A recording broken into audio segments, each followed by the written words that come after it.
નમસ્કાર દર્શક મિત્રો, તમે જોડાયા છો સાયકલ પ્રેસ સંચાલિત ઝટપટ ન્યૂઝ અને નવસારી ટાઈમ. દિવસભરની ઘટનાઓથી અવગત કરાવતા બુલેટિન ઝટપટમાં જુઓ આજના સમાચાર. સુરતવાસીઓ માટે મોટા સમાચાર. પૂર પ્રભાવિત લોકો માટે સરકારે ગ્રાઉન્ડ ઝીરો પરથી જ સહાય શરૂ કરી દીધી છે. ભટારના આઝાદનગરમાં 1900થી વધુ પરિવારોનો સર્વે પૂરો.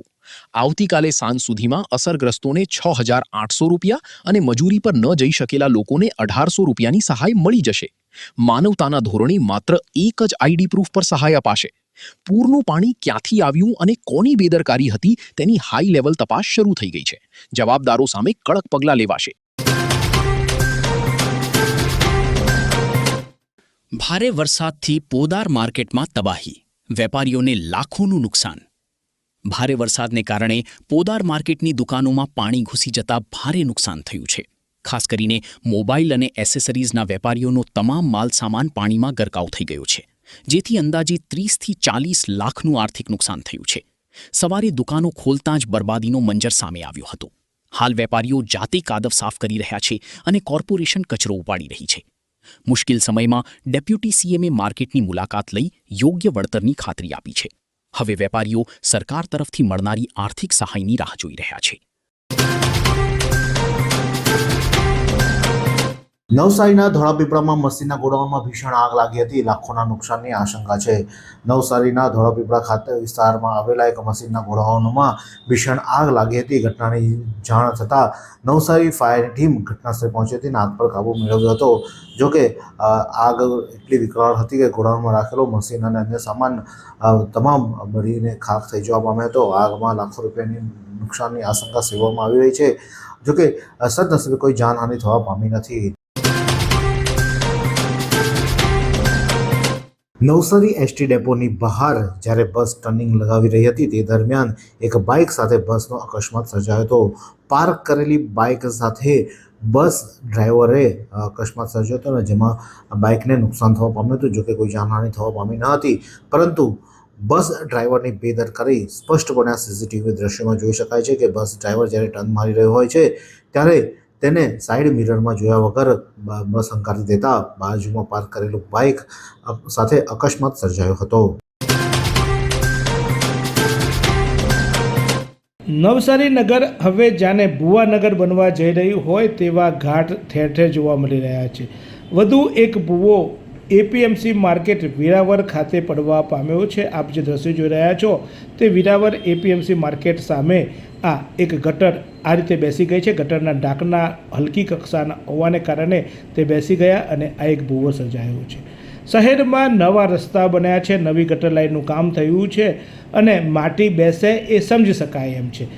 મેયરે પણ જણાવ્યું હતું કે આ વખતે નવા પુરાણ થયા છે તો ભૂવા પડશે, પરંતુ જ્યાં એકવાર ભૂવો પડે અને એ ભૂવો પુરાણ થાય, બીજી વાર ભૂવો પડે એ પુરાણ થાય અને પછી પાછા પણ આ જ રીતે આ રસ્તા તૂટે તો ચોક્કસ શંકા પ્રેરે છે. અને આ ભૂલ નહીં અથવા તો આ કુદરતી આફત નહીં, પરંતુ આ માનવીય ભૂલ છે એ માની શકાય એમ છે. કારણ કે જો પહેલી વાર જમીન બેસી ગઈ માની શકાય, વરસાદ આવ્યો, પુરાણ થયું, હાડમોરમ નખાયા અને પછી પાછું પણ બેસી જાય અને ત્રીજી વાર બેસી જાય ત્યારે ચોક્કસ આ ગુણવત્તા સામે પ્રશ્નાર્થ ઉપસ્થિત થાય છે. સુરત અને નવસારીમાં ભારે વરસાદને પગલે અનેક વિસ્તારોમાં પાણી ભરાયા હતા, જેને પગલે નવસારી જિલ્લા ભાજપ દ્વારા અનાજ સાથે જીવન જરૂરિયાતની ચીજો સાથેની કીટ બનાવી જરૂરિયાતમંદ વિસ્તારમાં વિતરણ કરવામાં આવ્યું. એક જથ્થો સુરત રવાના કર્યો અને જિલ્લામાં પણ વિતરણની કામગીરી હાથમાં ધરાઈ. આ પ્રસંગે જિલ્લા ભાજપ પ્રમુખ ભુરાભાઈ શાહ, મહામંત્રી જીગર નાયક સહિત હોદ્દેદારો હાજર રહ્યા હતા. શું ભારતમાં ફરીવાર કોરોના વાયરસની એન્ટ્રી થઈ છે? કોરોનાથી સાવધાન રહેવાની જરૂર છે. કોરોનાના નવા કેસો વધવાની ચિંતા, સાવચેતી રાખવી જરૂરી. ભારતમાં કોરોનાના કેસો ફરી ચર્ચામાં, આરોગ્ય વિભાગ સતર્ક. આંધ્રપ્રદેશમાં કોવિડ-19ના કેસો સામે આવ્યા, 2ના મોત, 4 લોકોના રિપોર્ટ પોઝિટિવ. ગુજરાત વિધાનસભાના નાયબ મુખ્ય દંડક વિજય પટેલ સહિતના મહાનુભાવોના હસ્તે આહવા સનસેટ પોઈન્ટ ખાતે વૃક્ષારોપણ એક પેડ માં કે નામ અભિયાન 3.0 અંતર્ગત વૃક્ષારોપણ કરી પર્યાવરણ સંરક્ષણનો સંદેશ અપાયો. ડાંગ જિલ્લાના વન વિભાગના સંયુક્ત ઉપક્રમે આહવા સનસેટ પોઈન્ટ ખાતે દેશના પ્રધાનમંત્રી નરેન્દ્ર મોદીના એક પેડ માં કે નામ અભિયાન 3.0 અંતર્ગત ગુજરાત વિધાનસભાના નાયબ મુખ્ય દંડક વિજય પટેલ, જિલ્લા પંચાયત પ્રમુખ રાજેશ ગાવિત, જિલ્લા કલેક્ટર એનડી પરમાર, જિલ્લા પોલીસ વડા પૂજા યાદવ સહિતના મહાનુભાવો ઉપસ્થિત રહી વૃક્ષારોપણના કાર્યક્રમની અંદર જોડાયા. નવસારી જિલ્લામાં પાણી પુરવઠા અને સ્વચ્છતા કામગીરીની જિલ્લા કલેક્ટર મનીષ ગુરવાની દ્વારા સમીક્ષા બેઠક યોજાઈ. જિલ્લા કલેક્ટર મનીષ ગુરવારીના અધ્યક્ષસ્થાને જિલ્લા જળ અને સ્વચ્છતા સમિતિની સમીક્ષા બેઠક યોજાઈ હતી. બેઠક દરમિયાન નવસારી જિલ્લાના 396 ગામોમાં કરવામાં આવેલા સર્વેક્ષણના આધારે પાણી પુરવઠા અને સ્વચ્છતા સંબંધિત વિવિધ મુદ્દાઓની વિસ્તૃત સમીક્ષા કરવામાં આવી હતી. જિલ્લા જળ અને સ્વચ્છતા એકમના યુનિટ મેનેજરે પાવર પોઈન્ટ પ્રેઝન્ટેશનના માધ્યમથી જિલ્લામાં પાણી વેરાની વસૂલાત, પાણીની ગ્રામ્ય પાણી પુરવઠા યોજનાઓના દૈનિક સંચાલન દરમિયાન આવતી સમસ્યાઓ, પાણી પુરવઠાથી વંચિત રહેલા ઘરો અને પાણીની ગુણવત્તાના પરીક્ષણો, પાણી સંરક્ષણ માટે હાથ ધરાયેલા પગલાં વગેરે ચર્ચા કરી હતી. શિક્ષણ અને સેવા યજ્ઞ 2ના પ્રતીક સ્વરૂપે આશ્રમ શાળા ઘણી અને દાઉ તપોરના કુલ 111 વિદ્યાર્થીઓને વિનામૂલ્યે નોટબુક વિતરણ કરવામાં આવી. કર્મયોગી સ્નેહ સેતુ મિત્ર મંડળ નવસારીના સહયોગથી આજરોજ ડોલવણ તાલુકાના ધણી અને આશ્રમ શાળાના 111 તથા અંબિકા તાલુકાના 26 વિદ્યાર્થીઓને વિનામૂલ્યે નોટબુક વિતરણ કરવામાં આવ્યું હતું. આ કાર્યક્રમનો શુભારંભ મહાનુભાવો જીપીએસસીના પૂર્વ બોર્ડ મેમ્બર સુધીર નાયક અને JH પરમાર, ICDS પીપા અમદાવાદ, પંચાયત તજજ્ઞ ઇનર વ્હીલ ક્લબ નવસારીના રક્ષાબેન પટેલ તથા નિવૃત્ત એગ્રીકલ્ચર આસિસ્ટન્ટ નરસિંહભાઈ સવાણી દ્વારા કરવામાં આવ્યું હતું.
જો આજના હવામાનની વાત કરવામાં આવે તો આજનું મહત્તમ તાપમાન 32 ડિગ્રી સેન્ટીગ્રેડ તો લઘુત્તમ તાપમાન 27.8 ડિગ્રી સેન્ટીગ્રેડ નોંધવા પામ્યું છે.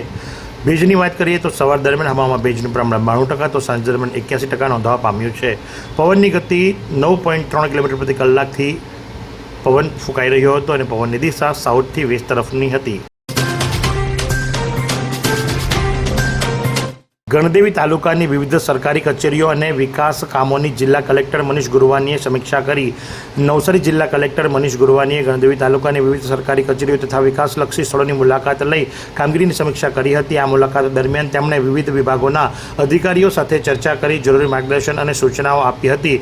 કલેક્ટરે સૌપ્રથમ ગણદેવી પોલીસ સ્ટેશનની મુલાકાત લઈ કાયદો અને વ્યવસ્થાની સ્થિતિ, પોલીસ સ્ટેશનની કામગીરી તથા ઉપલબ્ધ સુવિધાઓ અંગે માહિતી મેળવી હતી. તેમણે નાગરિકોને ઝડપી અને ગુણવત્તાયુક્ત સેવાઓ ઉપલબ્ધ થાય તે માટે જરૂરી સૂચનો આપ્યા હતા. ડાંગ જિલ્લા કલેક્ટર એનડી પરમારના અધ્યક્ષસ્થાને ટેલિકોમ ઇન્ફ્રાસ્ટ્રક્ચર અને ડિજિટલ કનેક્ટિવિટીની પ્રગતિ અંગે TDO ગુજરાત LSA દ્વારા સમીક્ષા બેઠક યોજાઈ. 4G સેન્ચ્યુરેશન પ્રોજેક્ટ હેઠળ 57 મોબાઈલ ટાવર કાર્યરત. ડેટા વપરાશમાં ડાંગ સમગ્ર રાજ્યમાં મોખરે. ડાંગ જિલ્લાની 71 ગ્રામ પંચાયતો ભારતનેટથી જોડાઈ. વઘઈ ગ્રામ પંચાયત ગુજરાતમાં પ્રથમ. મહાનુભાવોના હસ્તે સરપંચનું સન્માન. ભૂવો. જી હા, નવસારી માટે ભૂવો કોઈ નવી વાત નથી, કારણ કે નવસારી શહેરના કબીલપોર વિસ્તારમાં નવા બનાવેલા રોડમાં મસ્ત મોટો ભૂવો પડ્યો. વોર્ડ નંબર 5માં આવેલી સરકારી સ્કૂલ પાછળ રોડ ધસી પડતા સ્કૂલ વાન ખાડામાં ફસાઈ. માત્ર 2 જ મહિના અગાઉ બનાવવામાં આવેલા રસ્તા ઉપર ભૂવો પડતા રસ્તાની કામગીરીની ગુણવત્તા સામે સવાલો ઉઠવા પામ્યા છે. જોકે સદનસીબે એ સમયે સ્કૂલ વાનમાં બાળકો ન હતા, એટલે મોટી દુર્ઘટના ટળી. જોકે સ્થાનિક લોકોમાં ભારે રોષ છે. રસ્તાની તાત્કાલિક મરમ્મત કરવામાં આવે એવી લોકમાંગ ઉઠવા પામી છે. સુરતના હજીરા પાસે મોટી દુર્ઘટના. એલએનટીની બસ ટ્રક સાથે અથડાઈ. 29 કર્મચારીઓ ઘાયલ થયા. સુરતના હજીરા ક્ષેત્રની અંદર ઓએનજીસી પાસે એક મોટી દુર્ઘટના ઘટી. એલએનટીના કર્મચારીઓને ભરી જે બસ જઈ રહી હતી એ કિનારા ઉપર પાર્ક કરેલી ટ્રક સાથે ધડાકાભેર અથડાઈ. ધડાકો એટલો ભયંકર હતો, અથડામણ એટલી જોરદાર હતી કે આગલો ભાગ સંપૂર્ણપણે ક્ષતિગ્રસ્ત થઈ ગયો. 29 કર્મચારીઓ ઘાયલ થયા. તમામ ઘાયલ થયેલા કર્મચારીઓને એલએનટીના હોસ્પિટલની અંદર સારવાર આપવામાં આવી. પોલીસ પણ ઘટના સ્થળે પહોંચી અને તપાસનો દોર શરૂ કર્યો. રાજ્યની નવી રચાયેલી 9 મહાનગરપાલિકાઓના સર્વાંગી વિકાસ માટે મુખ્યમંત્રી ભૂપેન્દ્ર પટેલનો ઐતિહાસિક નિર્ણય. નવી મહાનગરપાલિકાઓની હદમાં ઉમરાયેલા વિસ્તાર અને ટ્રાન્ઝિશન ફેઝને ધ્યાનમાં રાખીને નાગરિક સુખાકારીના 11 મહત્વના પ્રોજેક્ટ માટે 5 વર્ષ સુધી જમીન વિના મૂલ્યે ફળવાશે. મહેસાણા, નડિયાદ, આણંદ, નવસારી, વાપી, મોરબી, ગાંધીધામ અને સુરેન્દ્રનગર તથા પોરબંદર મહાનગરપાલિકાને મળશે લાભ. મુખ્યમંત્રી ભૂપેન્દ્ર પટેલ રાજ્યમાં નવી રચાયેલી 9 મહાનગરપાલિકાઓને મજબૂત બનાવી નાગરિકોને ઝડપી અને ગુણવત્તાસભર પ્રાથમિક સુવિધાઓ ઉપલબ્ધ કરાવવા એક મહત્વપૂર્ણ ઐતિહાસિક નિર્ણય કર્યો છે. મુખ્યમંત્રીએ રાજ્યની નગરપાલિકાઓને આ લાભ અપાવવા અગાઉ કરેલા નિર્ણયમાં હવે નવી 9 મહાનગરપાલિકાઓની પણ સમાવેશ કરી લેવામાં આવ્યો છે. ડાંગ જિલ્લાના ગામડાઓમાં વરસાદે પૂરો ખાધો. ડાંગમાં ભારે વરસાદના પગલે ઊંડા પાણીમાં ગરકાવ. તમામ ક્રોઝવે કમ પુલો પરથી પાણી ઓસરી જતાં જીવન ફરી ધબકતું થયું. રાજ્યના છેવાડે આવેલા ડાંગના ગામડાઓમાં છેલ્લા 3 દિવસથી મેઘરાજાએ ધબધબાટી બોલાવતા સર્વત્ર જળબંબાકારની સ્થિતિ સર્જાઈ હતી. ડાંગમાં ભારે વરસાદના પગલે નીચાણવાળા 29 જેટલા ક્રોઝવે કમ પુલો ઊંડા પાણીમાં ગરકાવ થતાં 2 દિવસો સુધી 50થી વધુ ગામડાઓ સંપર્ક વિહોણા બન્યા હતા. સાથે ઠેર ઠેર માર્ગો ઉપર પથ્થરો, ભેખડો, માટીના મલબાઓ સહિત વૃક્ષો ધરાશાયી થયા હતા, જેના કારણે જંગી નુકસાન થયું હતું. જોકે ગુરુવારે વહેલી સવારથી ડાંગના ગામડાઓમાં વરસાદી માહોલે પોરો ખાતા ગાંડીતુર નદીઓ વહેણ ધીમા પડતા હવે રસ્તાઓ પુનઃ શરૂ થયા છે. ભાજપ પેનલનો ભવ્ય વિજય. વઘઈ એપીએમસીના સભાપતિ તરીકે સુરેશ ચૌધરી બિનહરીફ.